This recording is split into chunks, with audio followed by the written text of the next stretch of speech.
Good morning. It's 10 a.m. and it's time to start the KERCasts. Produced by the Knowledge and Evaluation Research Unit at Mayo Clinic, these KERCasts are conversations with people who help care fit in the lives of patients. Today, we are extremely lucky. Today we have as our guest, Carolyn Canfield. Carolyn, when Carolyn is a scholar in the Innovation Support Unit and an adjunct professor at the Department of Family Medicine at the University of British Columbia. And when one starts an introduction in those terms, one would imagine that Carolyn is a traditional academic that has joined the ranks of academic healthcare to make a contribution. But Carolyn is a citizen patient, is a community organizer, is an advocate for patient safety, and is a partner to healthcare organizations and academic institutions seeking to move forward in these areas.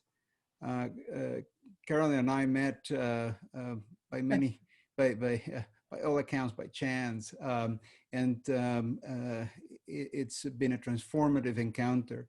Among the long curriculum of collaborations and contributions that Carolyn has, I am particularly most proud of counting Carolyn as one of the founding fellows of the Patient Revolution, an organization for advocacy and action that's trying to turn away from industrial healthcare into careful and kind care for all. Carolyn, welcome to the KERCasts.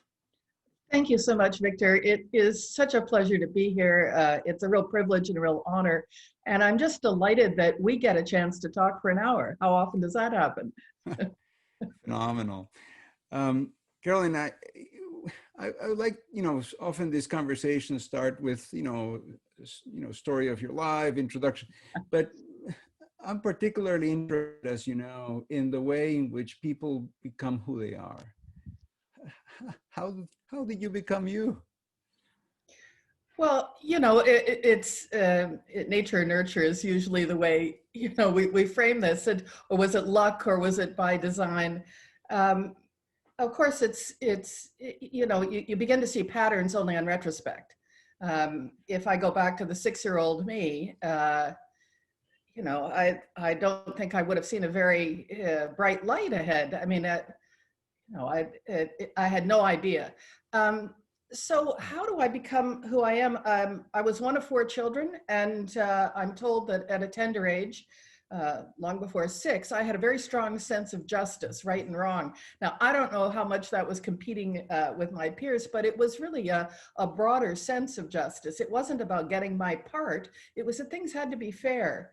And as I try to, create a theme, I'm now 70 years old. If I try to create a theme for what's been a motivating drive, it is something about social justice and fairness. It's a kind of naive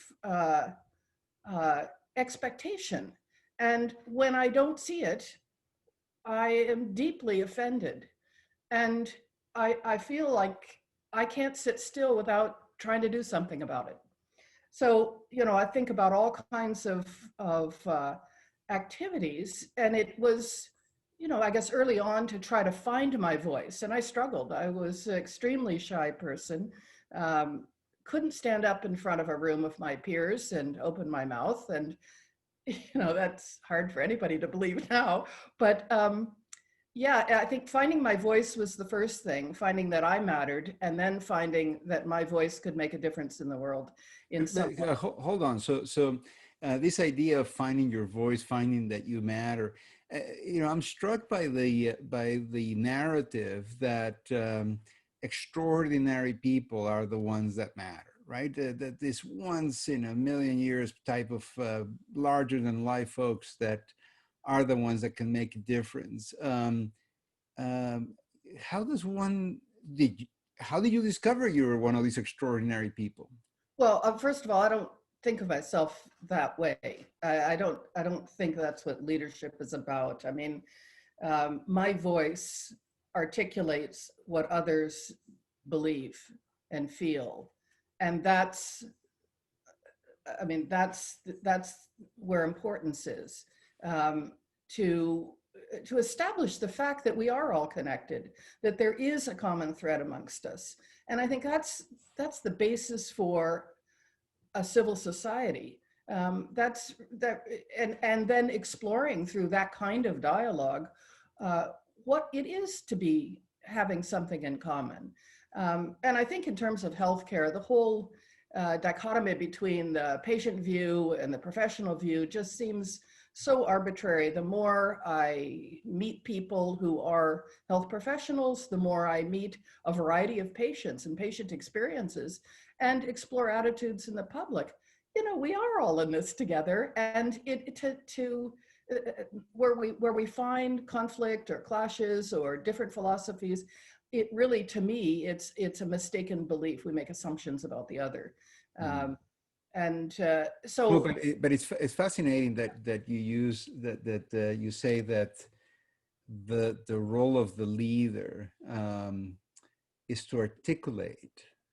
I think Is so. to articulate what others are feeling and experiencing. Did I get that right?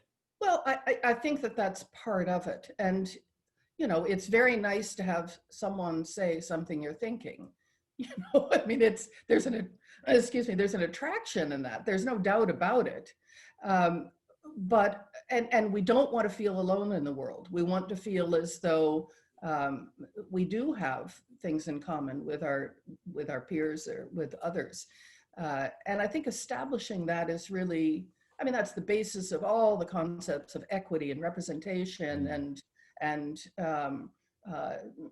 I mean, so humility. I mean, humility is the other part of it. I think the only way you learn is by listening. And I think that one of the greatest practices that I have to work on, that I do have to work on, is listening carefully, really, really listening, hearing the ideas, the voices that may be quite intimidated, that may be very much in the background, that may be largely invisible, and having an appreciation of the huge diversity of experience. I mean, there's a lot of arrogance to go around in the world, and I don't want to be a part of that. You know, this. So articulation with humility, articulation of the feelings and thoughts of others with humility, and then having the wherewithal not only just to articulate, but also to step up to the front of the line in representation of those voices. That's the when I faced the challenge in my life's narrative of should I get involved in healthcare and try to make a difference, what I recognized in myself as a skill I could bring to the project was that I'm not afraid of pushing doors open. You know, I have found the confidence to ask to be led in the room and to be sometimes quite aggressive about, you need a patient there. You know, you need that point of view in the room. And then being on very best behavior to ensure that I create a good experience for the others and don't besmirch the reputation of patients. But to then be in that alien environment, because for me, healthcare was a totally unknown world, and then be that sponge, listen, and see if I could make sense, see if I could find a way of understanding this other culture, understanding this new atmosphere, this new way of behaving. So the confidence that I have for public speaking and all that sort of stuff is really an opportunity to go into a world that isn't my own, and to be able to speak for those who aren't with me in there, you know, to be able to take the voices of others with me. And I don't, you know, as a patient advocate or citizen patient, I actually have precious few patient experiences. But what I advocate for is to getting more people in the room who have a wealth of experience, who haven't. So you didn't develop this in healthcare, you brought it into health. How did you become an activist? Is that outside of healthcare? Oh, yes. Um, you know, uh, I think, I mean, it goes back to sort of becoming an adult and in university years. I think the discovery that that people would listen to me if I, you know, if I had something to say, and that was a revelation. It wasn't until I was, you know, nearly an adult did I find the confidence that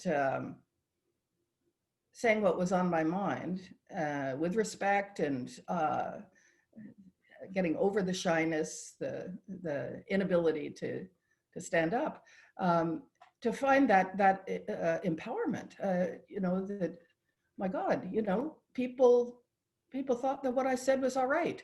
So developing then rather rapidly a sense of not only inside could I be, you know, could I have ideas that I thought were worthy, but if I spoke, I could share those ideas and people were interested. They were interested in discussion.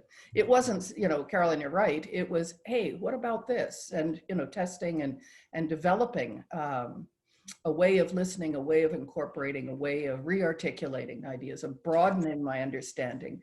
And What a fabulous duality, right? Because on the one hand, you are finding your voice and your ability to make a difference through it. On the other hand, discovering at perhaps at a later point that that voice's job is to articulate the feelings of others with humility and bring them into rooms to which they have not had access yet. So it's an interesting duality of finding that your voice is to represent other voices. so I think, you know, that this concept of community, a virtual community or a physical community, a geographic community, was something that I guess I kind of tossed off for most of my life.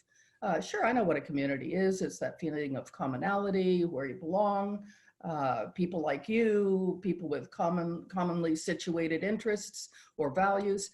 I didn't have any idea until I moved to a small island community, a community of 750 people off the coast of British Columbia. And I was 38 years old. I was there with my sweetie. We had a fantastic possibility for a self-indulgent life. But there in that population was a issue of public concern. It was a monumental battle between a community's self-determination about land use and Canada's largest owner of private property, a forest company who decided they wanted to become a real estate developer. Well, how could I not get involved, you know? And then I guess, you know, I was curious about it. It was a whole area I knew nothing about. And I guess that's thinking about lifelong traits. Curiosity is certainly right up there at the top. I was curious, you know, who, not only, you know, who are these people I live around, but what is it that they're so agitated about, and what are the principles behind it? And I guess the tipping point for me in understanding community was understanding when there is a crisis or a demand, that everybody, no matter what their political stripe or values, you put that aside and you work for the common good. We had a forest fire on our island, wildfire. And I was working as a volunteer fire dispatcher. It was extraordinary to see the people who came to the fire hall and said, you know, I've got a chainsaw, I've got a pickup truck, where can I go? Or I can make sandwiches. How do I do this? I can help drive the truck. No, you can't, you aren't trained yet, but you know, come in here. Yes, there are things you can do. So, and that's a dramatic example, but there are all kinds of examples where you realize that on this little island, the physical capacity, the amount of groundwater, the tree cover, the physical limits, natural resources, are delimited by that high tide line. That's all you got. That's all there is. But also the social resources. The social resources are defined by the people within the community, and you find ways of developing tolerance for each other, discovery from each other, sharing from each other to create better lives generally. And you see, it was a population where there were quite a lot of kids, young families, and lots of retired people. So becoming acquainted with the life cycle. I was most moved, I think it was only maybe 2 months after we arrived, there was a big birthday party on the island. And it was for a longtime resident who was turning 100. And I don't think that this had happened before. And it was an island party. It was in the largest room on the island, the school gymnasium. And it was all decorated, and Alice was in a party dress, and it was just amazing. And of course, the variety of islanders, the variety of human specimens that were in the room was extraordinary. And the most moving moment was Alice being presented with a US silver dollar that was minted in the year of her birth as she held a newborn infant. And to see a century of life in this person and this extraordinary baby, and she gave the silver dollar to the infant. I mean, that's what she wanted to do. It was part of a ritual. I was so moved. So in living in this community as it grew from 750 in 1987 to now around 1,000, 1,100, still very small place. With some of the same stresses, the same challenges. It taught me what community is. And people, I got involved in lots of public affairs, and people would say thank you. They would take me aside, and when no one else was listening, and thank me. It's the most meaningful gratitude I've ever experienced. And I think it's because in a small community, these dynamics are boiled down to very visible elements. It's easy to see. It's amazing how it turned out to be a training ground, to a great extent, it sounds like, to equip you to deal with a community that is not geographically bound, but is bound by experience, which is a community of patients. But before we go into that, you proposed at the beginning that it's, with nature and nurture, where there is chance or design. It sounds like, to some extent, there's been a lot of, there's been a certain commitment to a particular, way of living that you've made that seems less a chance thing and more about an exercise of your own agency. Or do you still see a huge role for chance in how you ended up in the roles and in as a citizen patient now? Well, I guess in the way I've chosen to live, it's been very self-determined. I've seen the possibility of a door opening and said, gee, that's interesting. I wonder what it's like over there. And as a young person at 21, when I graduated from Little Grinnell College in the middle of Iowa, I had the bright idea. I was an American Studies major, and I was born in the US and raised in the US and went to school in Iowa. And as an American Studies major, I'd learned a lot about why the United States is the way it is through its history, political science, literature, sociology, and so on. And I was really curious about why Canada and Australia weren't more similar, because there were a lot of the same elements that were themes in that academic program. And I decided that I wanted to see why. I wanted to, on the ground, encounter Canadian culture and Australian culture with that direct encounter. So, I mean, imagine my parents thinking it was okay for me as a 21-year-old to set off on what would be an 18-month and 40,000-mile trip, living in my car, being totally alone in a country where I knew no one, driving from Vancouver Island through Newfoundland. And, I fell in love with the smaller size of the country, the more humane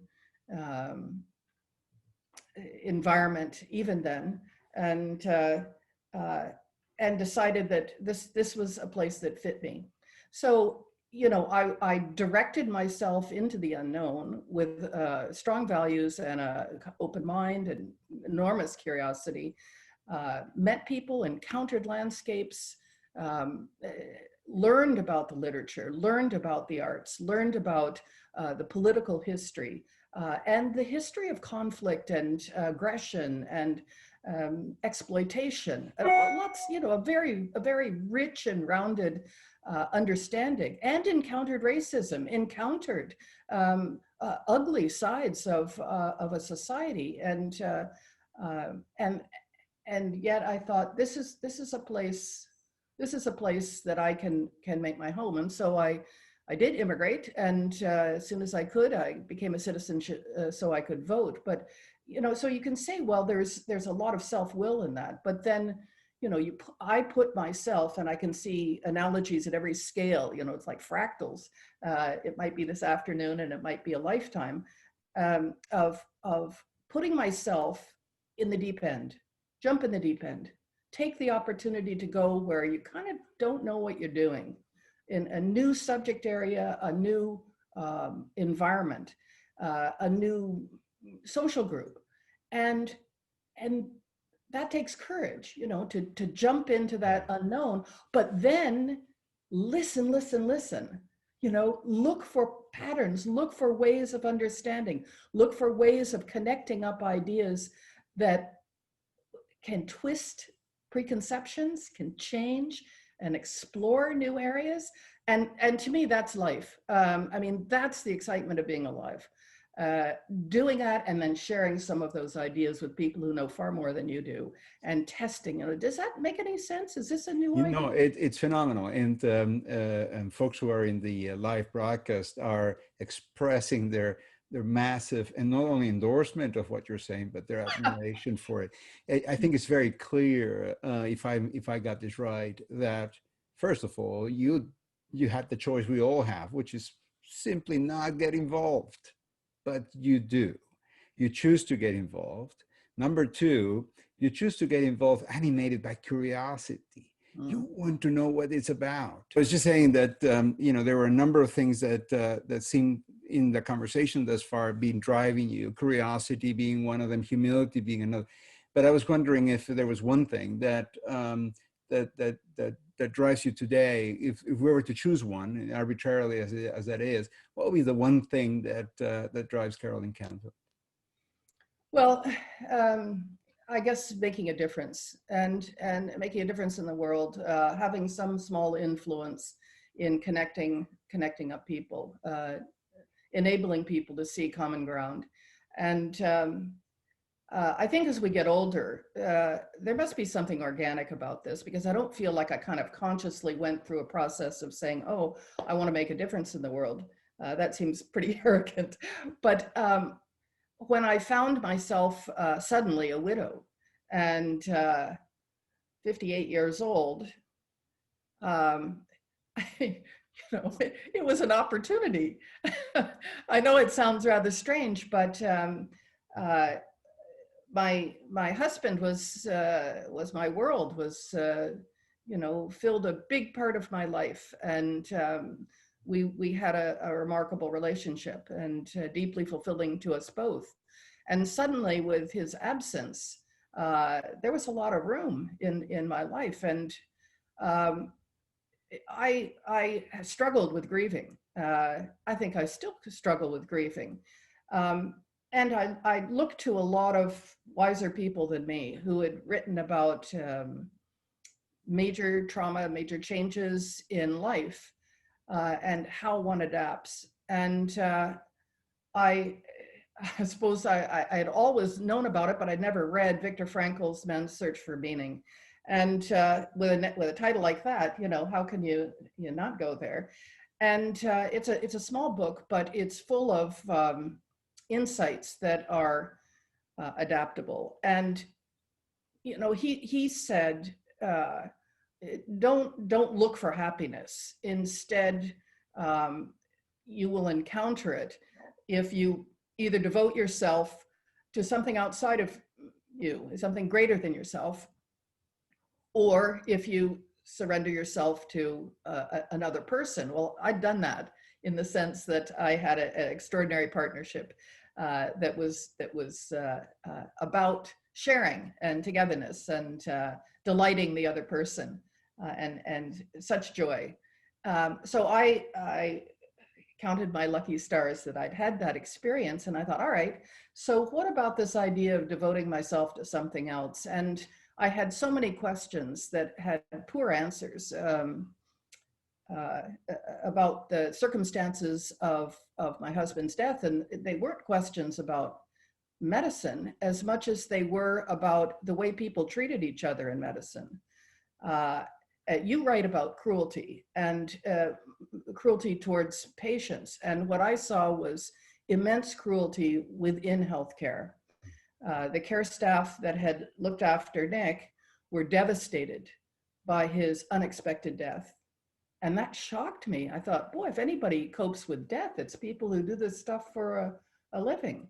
And Nick and I were 20 years apart in age, and we'd talked about death for the 30 years we were together, 35 years. And, you know, we lived in this community where people are born and people die. How could it be in healthcare that I arrived at the hospital with these sobbing nurses who were inconsolable? And then the thing that really, I mean, I had compassion for them, of course. Nick was a charming man. He was gone, but he'd had a wonderful life. And I told them that. But what really frosted me was that they were abandoned. They were expected 15 minutes later to meet their next patient and to invest emotionally in that patient, just as they had with my husband.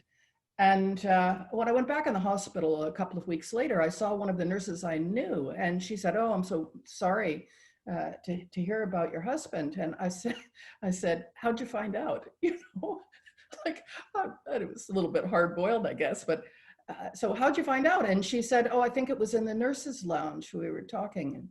And I thought, oh, this is outrageous. How can you treat people like this? You ask them to. I mean, they have chosen a caring profession, a giving profession to help people who are suffering. And they devote themselves with great knowledge and great skill to enable people to recover or tolerate those symptoms that cause such suffering. And then when you've established that relationship of caring and the rewards of caring, you ignore that at the time of loss and crisis. So the emotional violence in that really upset me. And it made no sense to me at all. Everything I knew about medicine was about excellence. And in fact, the medical reaction to Nick's death was not to be curious. And I thought, this doesn't fit my mental model. How have I gotten through half a century of life and I'm so wrong about medicine?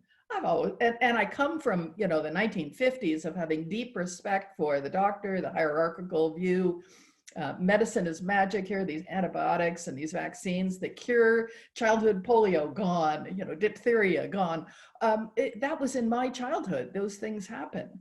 And I had such respect for the doctor, such respect for medical knowledge. And then I discover that behind that facade of authority and knowledge and deep commitment to alleviating suffering, here is this engine that is creating burnout. You could not create a better mechanism for burning out people who have chosen this extraordinary way to have a role in society.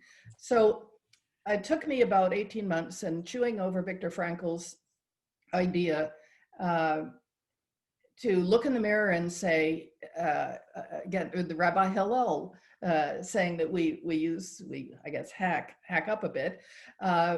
If not now, then when? And if not me, then who? You know. So here I had this comfort with facing power, this curiosity, this self-confidence to get in the room, the humility that I know I don't know anything. I know nothing about medicine. I've observed things that are odd, but I know nothing about healthcare. So knowing that all through my life, jumping in the deep end, if someone throws me a life ring, that's great. If not, I'll dog paddle around and make my way over to the side of the pool and then get back in the deep water again. So I thought, I don't have responsibility for others. My husband and I didn't have children, and I didn't I didn't have anything that would prevent me from devoting myself in the very intense way that I can. Well, it seems, Carolyn, you figured out the way to answer Martin Luther King, this idea of life's most persistent and urgent question, isn't it? Because, that question was, what are you doing for others? And it seems like you found a way to answer that as a matter of your life course. I think the reward of doing things for others speaks to one. I don't think you can choose that. I don't think you can say, okay, from now on, I'm going to do things for others. I think it's you develop that. Maybe it's intrinsic. I don't know. But having a sense of justice again, that, other people are not as fortunate as you, or you see wrong that you want to right, or at least have some influence in. But I did. You mentioned Martin Luther King Jr., and I had a chance to meet him. I was 17 years old. I was not 8 weeks into my college experience at Grinnell. And there was a great celebration of the founding of the college that brought people in from all over. And the crowning glory was inviting Dr. King to give a sermon on the final Sunday of a week of extraordinary cultural and intellectual discussion with stars from all over. And I went early to the auditorium. I was there before anyone else, to the gymnasium, and waited. The crowd filled, waited. Dr. King was late. His flight was late to Marshalltown, not too far away. And then the entourage arrived. And I wasn't brought up in a church, and this was a sermon. And the title of the sermon was something about sleeping through a revolution. And there are various forms that you can find now of this sermon, because he adapted it and adapted this theme. And I was spellbound. I was in his spell. I was captivated by his ideas and what he challenged his audience, full of young people and lots of older people, and some of these celebrities from earlier in the week, great writers or great artists, were also in the audience. And he said, that be alert, see what's going on. Don't be sleeping through a revolution. And this idea of, again, curiosity and agency, it was a call to action that was very powerful. This was 1967. 6 months later, he was assassinated. He was gone. And 1968 was a year that we're all recalling this year in 2020 as a time of great upheaval. And it was in that cauldron of civil rights, of international adventure in Vietnam, of the voice and rights of the individual, and accountability for those in authority. This was an extraordinary time to be 17, 18, 19, 20 years old. And I think this idea of responding to a call to action with again, the humility, with deep understanding about our limitations, and not being fearful of how you may be shaped in the course of that adventure, and not losing sight of why you're there. I mean, there's something I've observed, and I'm sure you have too, Victor, of founder syndrome. You find somebody you encounter someone in life who is a really great leader and a great innovator, a person that others want to be close to, a person with charisma, and they create new things, new structures, new organizations, political movements, whatever.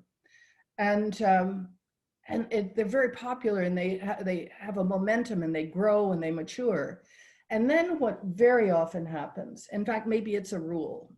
I haven't read about this, but it's a thought that I have. I'm sure other people have thought much more and written about it, that the person who has what it takes to create an entity hangs on past their best by date, past the time in which they're effective. Yes. They're tied to an original concept that in fact has evolved under their feet, has evolved around them, and they haven't been aware of that evolution, that adaptation that groups or movements or institutions have.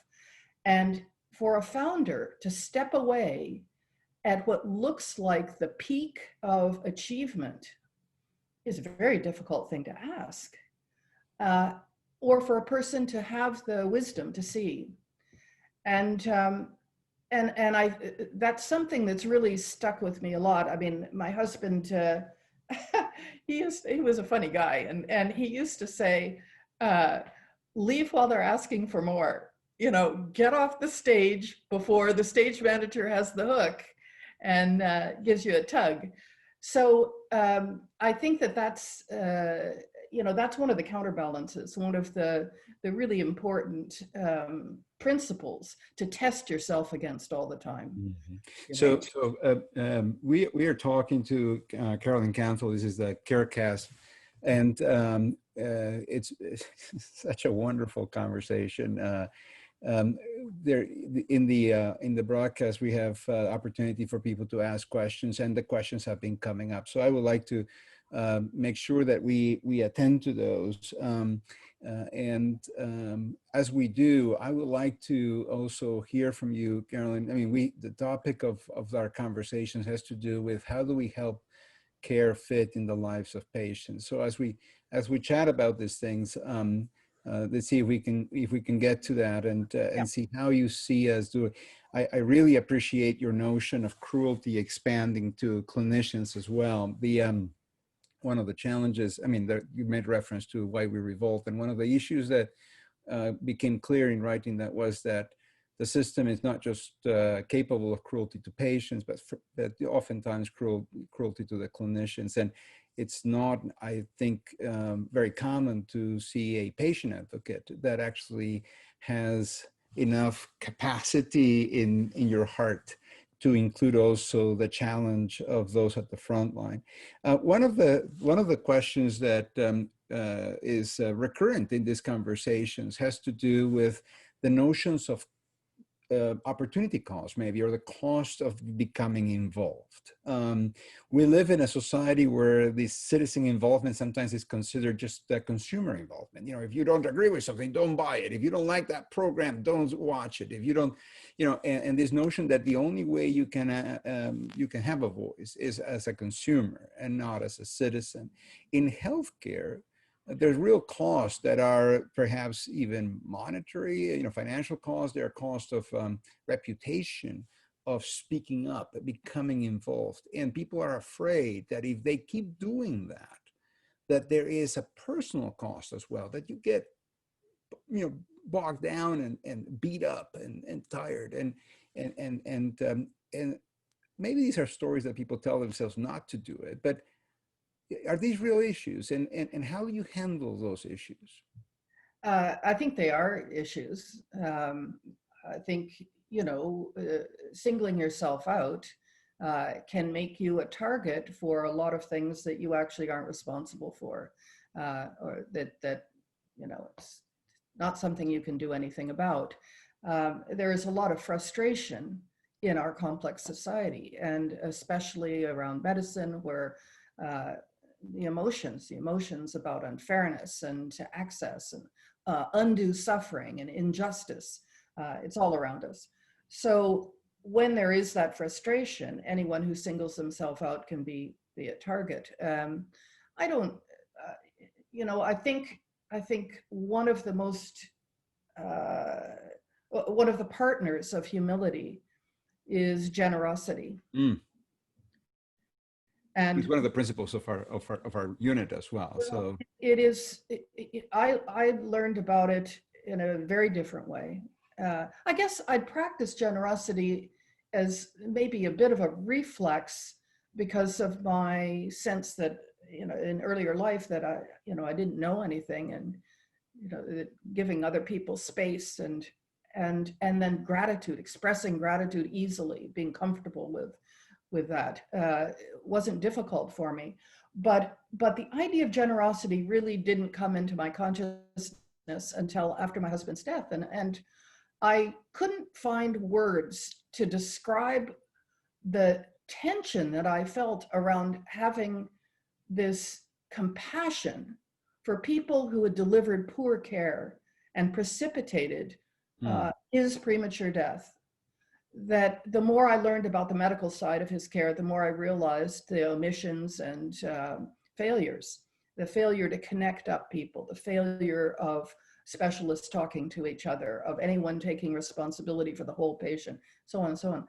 But my emotions was devotion and gratitude, and how could I rationalize this? It didn't make any sense. And then I read a great book, a sociologist from Calgary, actually, Canadian, Arthur W. Frank. And he gave me the words. He gave me the words to describe what I could not explain to myself. And that was that in therapeutic relationships, we have a bond of trust, and it's reciprocal. And there is built into that a kind of vulnerability. That if I trust you as my doctor, the great endocrinologist, Dr. Montori, I've heard that you've got all this training. I trust you because you're the doctor, and we do that. We presumptively trust. We as patients do. At least that's the starting point. And for you to accept that trust, you have to trust me. Yeah. You have to trust me that I'll pay attention to you, and that I'll learn about myself, and that I'll form a collaboration with you in order to help myself. And your vulnerability has in some part to do with your self-image, about who you are as a person who can help, but also the vulnerability to my rejection of you, and it may be the impersonal rejection, my failure. If I don't thrive, if I deteriorate in your care, I have trusted you. So there's this funny exchange of trust and it's reciprocal about vulnerability that binds us, and that relationship of trust is, to me, what relationship-based care is all about. And so are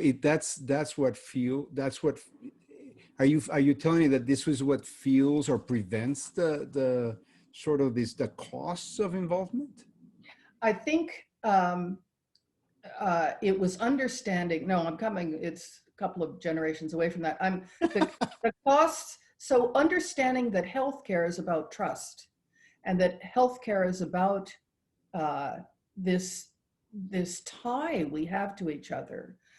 That this began to explain what I craved from a system that had failed my husband. I craved a reason to reestablish trust. That trust had been betrayed. It had been, that Nick's confidence that he was getting great integrated care that was seeing the whole person, that didn't happen. And that I was failed in my commitment to that medical model. And what I began to see is that the way to understand my craving for reestablishing trust was really about my compassion with the players in this extraordinary drama. That no one went into this with betrayal on their mind. And yet the way the relationships were embedded in a system of specialties and isolation and fragmentation, the model of care is what killed Nick. forget about the medical reasons. It was a model of care that did not meet the patient needs and that did not meet practitioner needs. So this understanding of system level failure, not individual failure, drew from me this response of generosity. I just, enormous generosity. Now, when you lead with generosity, I didn't come into healthcare advocacy angry, because I think, in fact, anger is maybe the frustration with that betrayal, that experience of betrayal. And the angry person wants more than anything else to put the fire out, right, and not be angry and to reestablish trust. So I came into the idea of being an activist in healthcare with leading with generosity, leading with curiosity, leading with humility. And it's pretty hard to attack a person who has those attributes. So if someone comes to me and says, you've got it all wrong, the system, they're all idiots, or it's big pharma, or it's profiteering off. It's possible. I think it's more complex than that, though.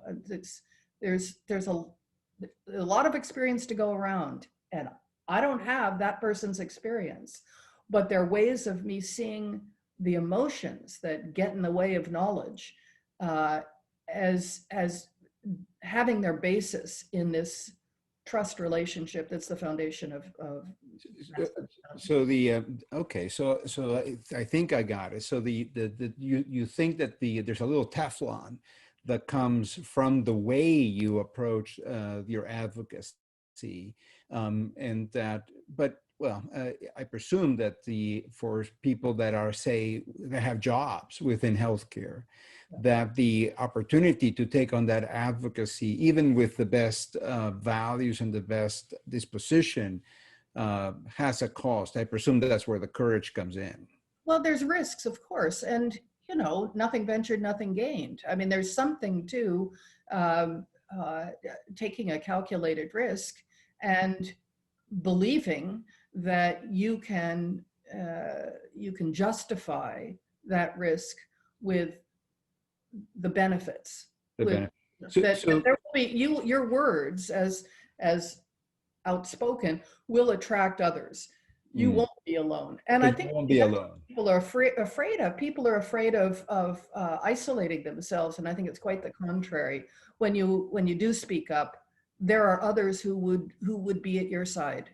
Yeah, and I think that we had a question that somebody said, gosh, it can be lonely here, but I think your point is that that disposition that you bring, that charisma that you have in addition to that disposition, is quite attractive, and I think brings people forward. One of the questions we're getting has to do with forming those communities that end up, not only responding to your call, or that you end up representing their voice, but forming around these issues, perhaps not in the island of a geographic island, but sometimes in the island of issues, or in the islands of practice within healthcare. And one of the questions we're getting has to do with that story you told about this 100-year-old woman passing on this coin to this baby, and these rituals, these tokens, these symbols. Are the stories that bring the communities together. What rituals, what tokens, what stories could we use, do you think, to reinforce in healthcare a sense of community? Which another question is saying, look, the fact that we lost that sense of, they feel that there's a loss in sense of community. The fact that we lost it is not entropy. There's been a systematic undermining of community, and there's a question about, who's to blame for our departing from a sense of community. So what are the rituals that form, and what are the things that tear it apart? Well, okay. I think the stopwatch, it's the industrial model, it's the assembly line. That is so contrary to anything about helping people. People come in with every diversity. And in order to understand and appreciate individuality, you need time. you need time for two people to learn about each other, and to build that relationship of trust, you've got to have that learning front end. So one of the challenges, and I get to teach in the medical school and in the nursing school here at the University of British Columbia. It's amazing thing to have the next generation of healthcare practitioners before me, and how much I want to influence them. And one idea that a friend of mine who's now a doctor in Wales, but when he was a medical student, he was horrified when he saw his fellow students begin to see the patient as an object of fear, as danger. And I think it was the lack of confidence of the students that they felt they'd be judged on their preliminary, their early contact with suffering, with challenge, when they didn't know what they were doing or felt they didn't know what they were doing. So he thought this was terrible. And he started a project that I've gotten to know something about, and I've extended it into a lot of the teaching that I do. And that's learning how to ask open-ended questions, and then how to listen, and practicing that all the time, practicing learning skills. So it started out in Andy Carson Stevens' project through a Plan, Do, Study, Act learning cycle developed among medical students. What can I do to improve your care today? The most junior person can go to a patient in a facility and ask a question like that. What can I do to improve your care today? And then listen for patient values. It's a way of what matters to that patient. It might be quite trivial, but indicate something that's medically important, like, I'm thirsty, can you reach the water jug? Well, is it a question that the water jug is out of reach? Is it a question of dehydration and a medical issue? And there are all kinds of ways to explore it from there. It may indicate a system problem. Can you tell me when I'm going to be discharged? And then the student has a chance to explore some of the system problems and the hierarchy and the decision making, and can learn through the eyes of the patient, through the priorities of the patient.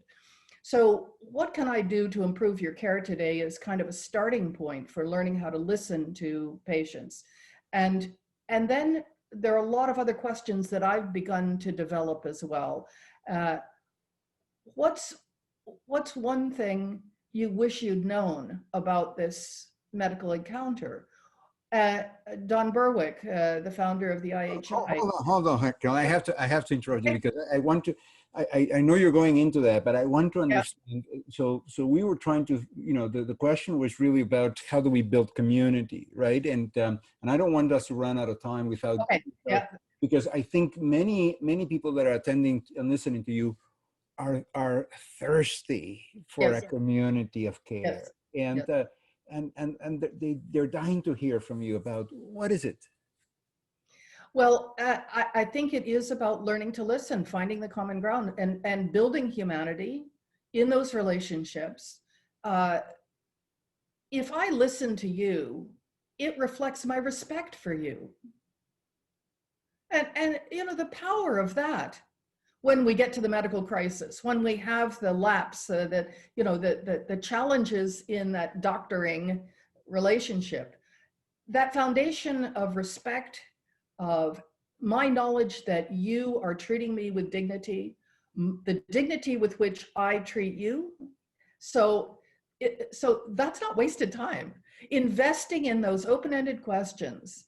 What's one thing I should know about you? And listen to what the patient says. That this establishes our common humanity, and it establishes a relationship with trust. You start small. It could be with your colleagues on your medical team. It could be with your peers in a patient advocacy group, to have to exercise a lot of these elements we've talked about today of humility, curiosity, and build trust, build bonds. You don't know where and how you're going to test them. You can't be specific. You can't say, well, here's the small area I'll trust the person. And it is about human relationships, and to have the resilience for the unexpected, the what's around the corner that you couldn't anticipate, is based on that foundation of basic human bonding. That's community, building community. Carolyn, it's been a phenomenal pleasure to listen to you today. The wisdom of the depth of your understanding of what it takes to become a citizen advocate, in your case, a citizen patient, and to make a difference through all those values that you've espoused and discussed today, I think has been very helpful to the people that have been listening, and to me personally. This notion that, I mean, I've always had this envy for people who lived through the 60s and those tumultuous times where a lot of things were built and changed. And we have to now recognize that this is a year too that has the enormous potential of be like that. And to have someone like you telling us that what the is to give voice to those that don't have it, to get them into rooms where they don't have access, to be inspired by a sense of justice, and excited about curiosity, about learning, about respect and dignity and trust, eventually love, is incredibly inspiring. Thank you, Carolyn, for joining us in the KERCasts, and to everyone that joined us in the broadcast and asked their questions. While we have the last slide telling folks about our upcoming talks, what's next for Carolyn Canfield? Well, I'll be tuning into the next KERCast. I mean, you know, I'm always curious. I want to learn. I have no idea. Victor, who knows? Who knows? You were talking about the cauldron of 2020. These are all opportunities. I mean, we may feel like they're crises and that we struggle through tolerating cruelty, tolerating challenges, but there are 1,000 doors opening in all of that. And, you know, I don't know. I love working with people who are excited about what they're doing in the same ways. And it's been such a pleasure having this hour with you, and I'm so glad if it has helped others. Well, I know for a fact that you are not going to be sleeping through this revolution. Thank you. You either. Thanks everyone for your attention. This has been the KERCast, brought to you by the Knowledge and Evaluation Research Unit at Mayo Clinic, and be sure to tune in to our next opportunity. Carolyn, thank you so much.